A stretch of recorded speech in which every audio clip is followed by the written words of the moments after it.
Other People's Money by Louis Brandeis, Chapter 6, where the banker is superfluous. The abolition of interlocking directorates will greatly curtail the banker's power by putting an end to many improper combinations. Publicity concerning bankers' commissions, profits, and associates will lend effective aid, particularly by curbing undue exactions. Many of the specific measures recommended by the Pujo Committee, some of them dealing with technical details, will go far toward correcting corporate and banking abuses, and thus tend to arrest financial concentration. But the investment banker has, within his legitimate province, acquired control so extensive as to menace the public welfare even where his business is properly conducted. If the new freedom is to be attained, every proper means of lessening that power must be availed of. A simple and effective remedy, which can be widely applied even without new legislation, lies near at hand. Eliminate the banker middleman where he is superfluous. Today, practically all governments, states, and municipalities pay toll to the banker on all bonds sold. Why should they? It is not because the banker is always needed. It is because the banker controls the only avenue through which the investor in bonds and stocks can ordinarily be reached. The banker has become the universal tax gatherer. True, the pro rata of taxes levied by him upon our state and city governments is less than that levied by him upon the corporations. But few states or cities escape payment of some such tax to the banker on every loan it makes.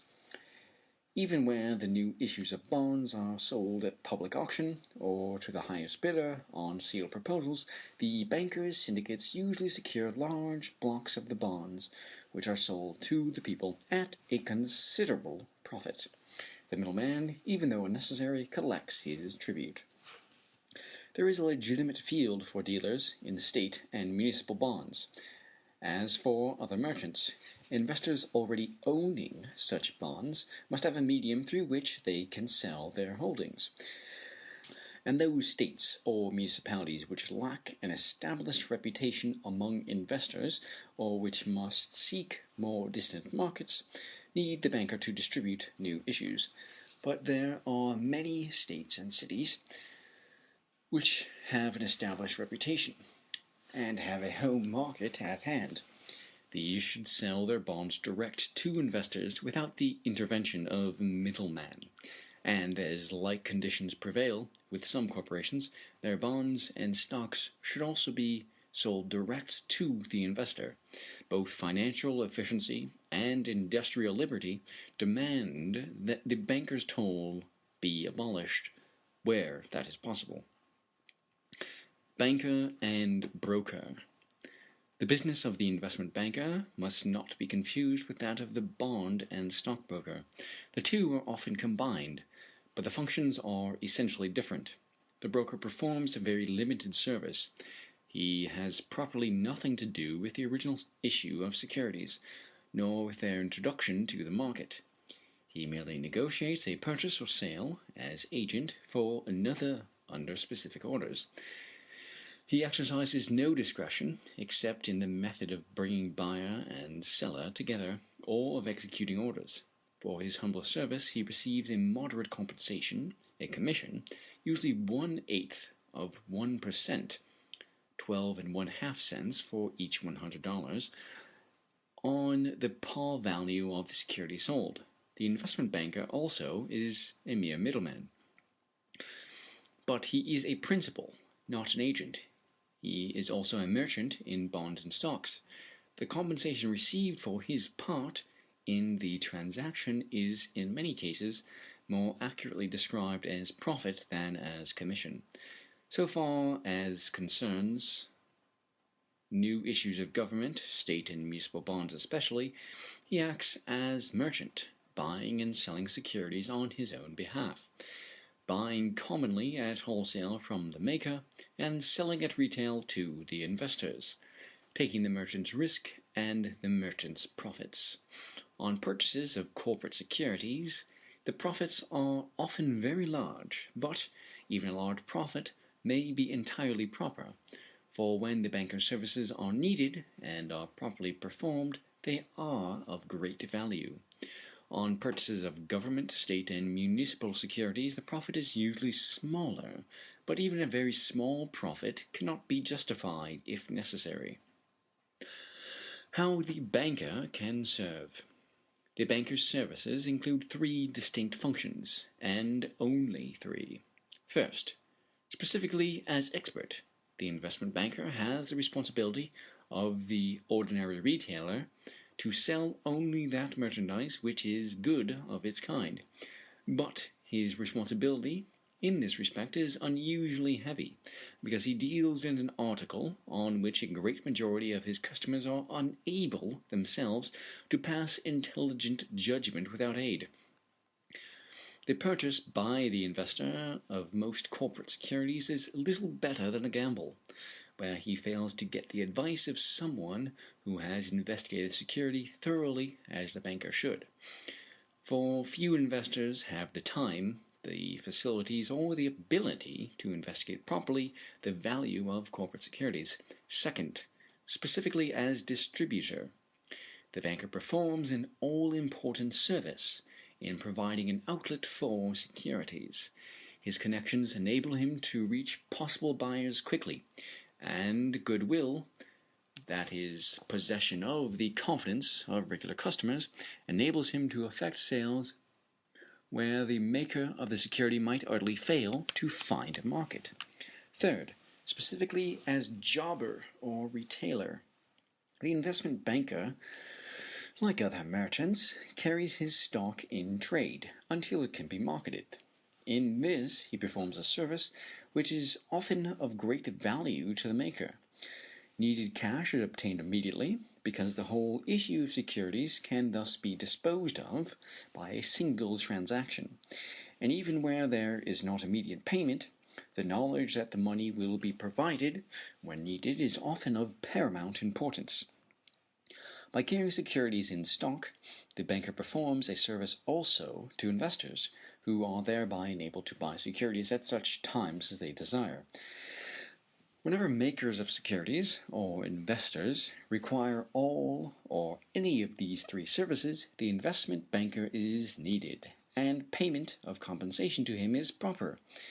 Where there is no such need, the banker is clearly superfluous, and in respect to the original issue of many of our state and municipal bonds, and of some corporate securities, no such need exists. Where the banker serves not. It needs no banker experts in the value to tell us that the bonds of Massachusetts, or New York, of Boston, Philadelphia, or Baltimore, and of scores of lesser American cities are safe investments. The basic financial facts in regards to such bonds are a part of the common knowledge of many American investors, and certainly of most possible investors who reside in the particular state or city whose bonds are in question. Where the financial facts are not generally known, they are so simple that they can be easily summarized and understood by any prospective investor without interpretation by an expert. Bankers often employ, before purchasing securities, their own accountants to verify the statements supplied by the makers of the security, and use these accountant certificates as an aid in selling. States and municipalities, the makers of the securities, might for the same purpose employ independent public accountants of high reputation, who would give their certificates for use in marketing the securities. Investors could also be assured without banker aid that the basic legal conditions are sound. Bankers, before purchasing an issue of securities, customarily obtain their own counsel, an opinion as to its legality, which investors are invited to examine. It would answer the same purpose if states and municipalities should supplement the opinion of their legal representatives by that of independent counsel of recognized professional standing, who would certify to the legality of the issue. Neither should an investment banker be needed to find investors willing to take up, in small lots, a new issue of bonds of New York or Massachusetts, Boston, Philadelphia, or Baltimore, or 100 other American cities. A state or municipality seeking to market direct to the investor its own bonds would naturally experience, at the outset, some difficulty in marketing a large issue, and in a newer community where there is little accumulation of unemployed capital, it might be possible to find buyers for any large issue. Investors are apt to be conservative, and they have been trained to regard the intervention of the banker as necessary. The bankers would naturally discourage any attempt of states and cities to dispense with their services. Entrance upon a market hitherto monopolized by them would usually have to be struggled for, but banker-fed investors, as well as others, could, in time, be brought to realize the advantage of avoiding the middleman and dealing directly with responsible borrowers. Governments, like private concerns, would have to do educational work, but this publicity would be much less expensive and much more productive than that undertaken by the bankers. Many investors are already impatient of banker exactions and eager to deal directly with governmental agencies in whom they have more confidence, and a great demand could, at once, be developed among smaller investors whom the bankers have been unable to interest, and who now never buy state or municipal bonds. The opening of this new field would furnish a market, in some respects, more desirable and certainly wider than that now reached by the bankers. Neither do states or cities ordinarily need the services of the investment banker to carry their bonds pending distribution to the investor. Where there is immediate need for large funds, states and cities, at least the older communities, should be able to raise the money temporarily, quite as well as the bankers do now, while awaiting distribution of their bonds to the investor. Bankers carry the bonds with other people's money, not with their own. Why should not cities get the temporary use of other people's money as well? Bankers have the preferential use of the deposits in the banks, often because they control the banks.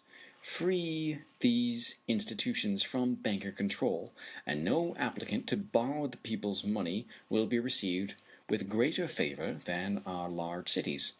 Boston, with its $1,500,000,000 of assessed valuation and $78,033,128 net, is certainly as good a risk as even Lee, Higginson and Co., or Kidder, Peabody and Co. But ordinarily cities do not, or should not, require large sums of money at any one time. Such need of large sums does not arise except from time to time where maturing loans are to be met, or when some existing public utility plant is to be taken over from private owners. Large issues of bonds, for any other purpose, are usually made in anticipation of future needs, rather than to meet present necessities. Modern efficient public financiering, through substituting serial bonds for the long-term issues, which in Massachusetts has been made obligatory, will in time remove the need of large sums at one time for paying maturing debts, since each year's maturities will be paid from the year's taxes.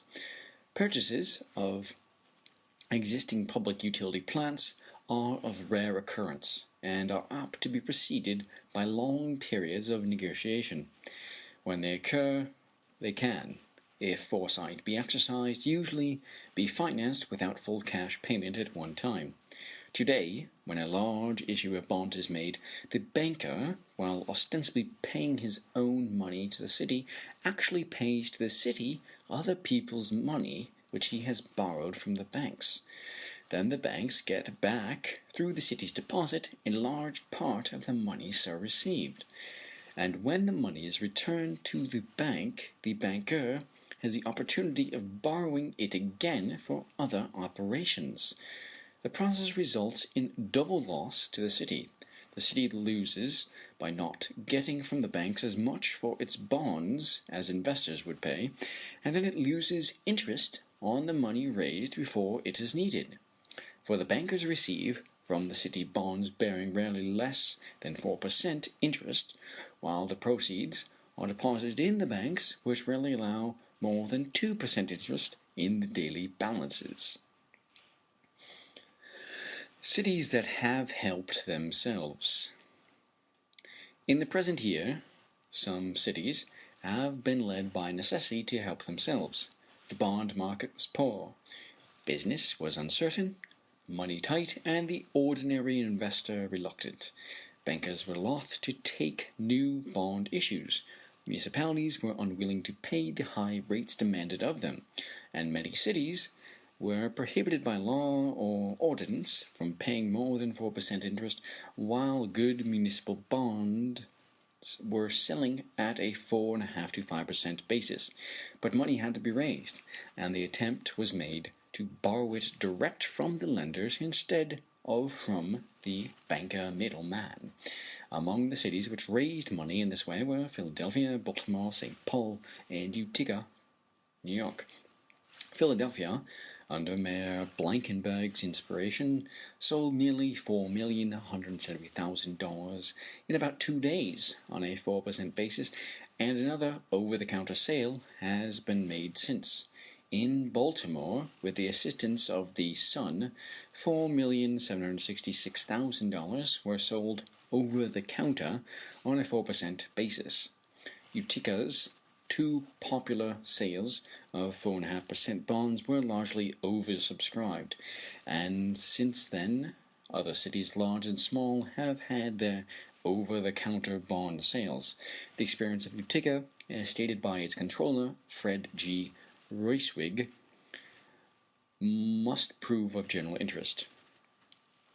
In June of the present year, I advertised for sale two issues, one of $100,000 and the other of $19,000, bearing interest at 4.5%. The latter issue was purchased at par by a local bidder. Of the former, we purchased $10,000 for our sinking funds. That left $90,000 unsold, for which there were no bidders, which was the first time that I had been unable to sell our bonds. About this time, the popular sales of Baltimore and Philadelphia attracted my attention. The laws in effect in those cities did not restrict the officials, as does our law, and I could not copy their methods. I realized that there was plenty of money in this immediate vicinity if I could devise a plan conforming with our laws under which I could make the sale attractive to small investors. It would undoubtedly prove successful. I had found in previous efforts to interest people of small means that they did not understand the meaning of premium and would rather not buy than bid above par. They also objected to making a deposit with their bids. In arranging for the popular sales, I announced in the papers that, while I must award to the highest bidder, it was my opinion that a par bid would be the highest bid. I also announced that we would issue bonds in denominations as low as $100 and that we would not require a deposit except where the bid was $5,000 or over. Then I succeeded in getting the local papers to print editorials and local notices upon the subject of municipal bonds, with particular reference to those of Utica and the forthcoming sale. All the prospective purchaser had to do was to fill in the amount desired, sign his name, seal the bid, and await the day for the award. I did not have many bidders for very small amounts. There was only one for $100 at the first sale and one for $100 at the second sale, and not more than 10 who wanted less than $500. Most of the bidders were looking for from $1,000 to $5,000, but nearly all were people of comparatively small means, and with some the investment represented all their savings. In awarding the bonds, I gave preference to residents of Utica, and I had no difficulty in apportioning the various maturities in a satisfactory way. I believe that there are a large number of persons in every city who would buy their own bonds if the way were made easier by law. Syracuse and the neighboring village of Ilion, both of which had been unable to sell in the usual way, came to me for a program of procedure, and both have since had successful sales along similar lines. We have been able to, by this means, to keep the interest rate on our bonds at 4.5%, while cities which have followed the old plan of relying upon bond houses have had to increase the rate to 5%.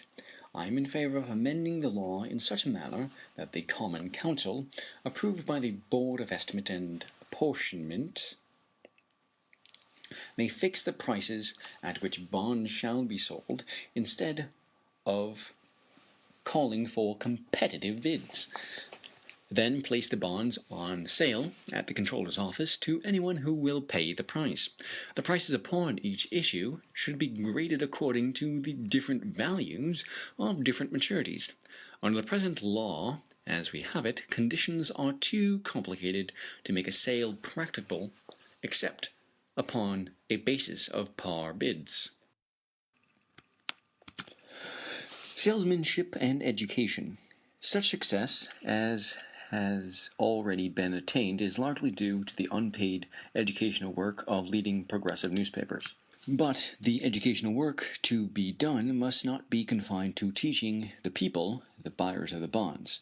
Municipal officials and legislators have quite as much to learn. They must first of all study salesmanship. Selling bonds to the people is a new art, still undeveloped. The general problems have not yet been worked out, and besides these problems common to all states and cities, there will be, in nearly every community, local problems which must be solved, and local difficulties which must be overcome. The proper solution even of the general problems must take considerable time. There will have to be many experiments made, and doubtless there will be many failures. Every great distributor of merchandise knows the obstacles which he had to overcome before success was attained, and the large sums that had to be invested in opening and preparing a market. Individual concerns have spent millions in wise publicity, and have ultimately reaped immense profits when the market was won. Cities must take their lessons from these great distributors. Cities must be ready to study the problems and to spend prudently for proper publicity work. It might, in the end, prove an economy even to allow on particular issues, where necessary, a somewhat higher interest rate than bankers would exact, if thereby a direct market for bonds could be secured. Future operations would yield large economies, and the obtaining of a direct market for city bonds is growing ever more important because of the huge increase in loans which must attend the constant expansion of municipal functions. In 1898, the new municipal issues aggregated 103,084,793. In 1912, $380,810,287. Savings banks as customers. In New York, Massachusetts, and the other 16 states where a system of purely mutual savings banks is general, it is possible, with little organization, to develop an important market for the direct purchaser of bonds. The bonds issued by Massachusetts cities and towns have averaged recently about $15 million a year, and those of the state about $3 million. The 194 Massachusetts savings banks, with the aggregate assets of $902,105,755.94, held on October 31st, 1912, $90,500,000 $36,581.32 in bonds and notes of state municipalities. Of this sum, about $60 million are invested in bonds and notes of Massachusetts cities and towns, and about $8 million in state issues. The deposits in the savings banks are increasing at the rate of over $30 million a year. Massachusetts state and municipal bonds have, within a few years, come to be issued tax-exempt in the hands of the holder, whereas other classes of bonds usually held by savings banks are subject to a tax of 0.5% of the market value. Massachusetts savings banks, therefore, will to an increasing extent select Massachusetts municipal issues for high-grade bond investments. Certainly, Massachusetts cities and towns might, with the cooperation of the Commonwealth, easily develop a home market for over-the-counter bond business with the savings banks, and the savings banks of other states offer similar opportunities to their municipalities. Cooperation. Bankers obtained their power through combination. Why should not cities and states, by means of cooperation, free themselves from the bankers? For by cooperation between the cities and the state, the direct marketing of municipal bonds could be greatly facilitated. Massachusetts has 33 cities, each with a population of over 12,000 persons, 71 towns, each with a population of over 5,000, and 250 towns, each with a population of less than 5,000.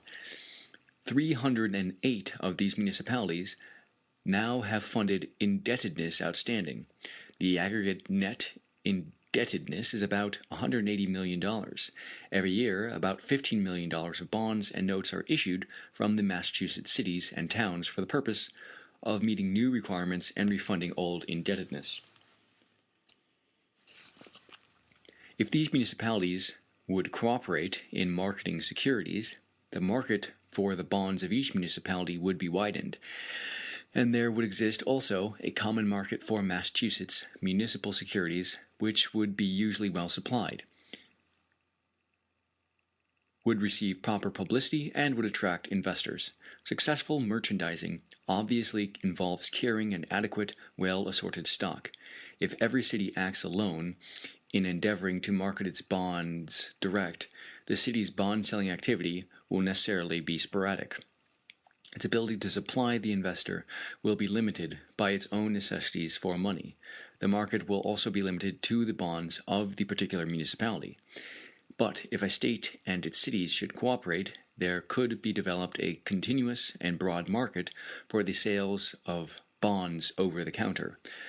The joint selling agency of over 300 municipalities, as in Massachusetts, would naturally have a constant supply of assorted bonds and notes, which could be had in as small amounts as the investor might want to buy them. It would be a simple matter to establish such a joint selling agency by which municipalities, under proper regulation of and aid from the state, would cooperate. And cooperation among the cities and with the state might serve in another important aspect. These 354 Massachusetts municipalities carry in the aggregate large bank balances. Sometimes the balance carried by a city represents unexpended revenues, sometimes unexpended proceeds of loans. On these balances, they usually receive from the banks 2% interest. The balances of municipalities vary like those of other depositors, one having idle funds when another is in need. Why should not all of these cities and towns cooperate, making, say, the state their common banker, and supply each other with funds, as farmers and laborers cooperate through credit unions? Then cities would get, instead of 2% on their balances, all their money was worth. The Commonwealth of Massachusetts holds now in its sinking and other funds nearly $30 million of Massachusetts municipal securities, constituting nearly 3/4 of all securities held in these funds. Its annual purchases aggregate nearly $4 million. Its purchases, direct from cities and towns, have already exceeded $1 million this year.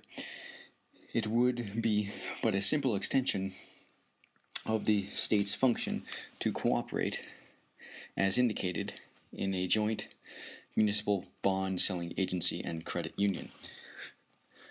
It would be a distinct advance in the efficiency of state and municipal financing, and what is even more important, a long step toward the emancipation of the people from banker control. Corporate self-help. Strong corporations with established reputations, locally or nationally, could emancipate themselves from the banker in a similar manner. Public service corporations in some of our leading cities could easily establish over-the-counter home markets for their bonds, and would be greatly aided in this by the supervision now being exercised by some state commissions over the issue of securities by such corporations. Such corporations would gain thereby not only in freedom from banker control and exactions, but in the winning of valuable local support. The investor's money would be followed by his sympathy. In things economic as well as in things political, wisdom and safety lie in direct appeals to the people. The Pennsylvania Railroad now relies largely upon its stockholders for new capital, but a corporation with its long-continued success and reputation for stability should have much wider financial support and should eliminate the banker altogether, with the 2,700 stations on its system. The Pennsylvania could, with a slight expense, create nearly as many avenues through which money could be obtainable to meet its growing needs. Banker protectors. It may be urged that reputations often outlive the conditions which justify them, that outlived reputations are pitfalls to the investors, and that the investment banker is needed to guard him from such dangers. True, but when have the big bankers or their satellites protected the people from such pitfalls? Was there ever a more be-bankered railroad than the New Haven?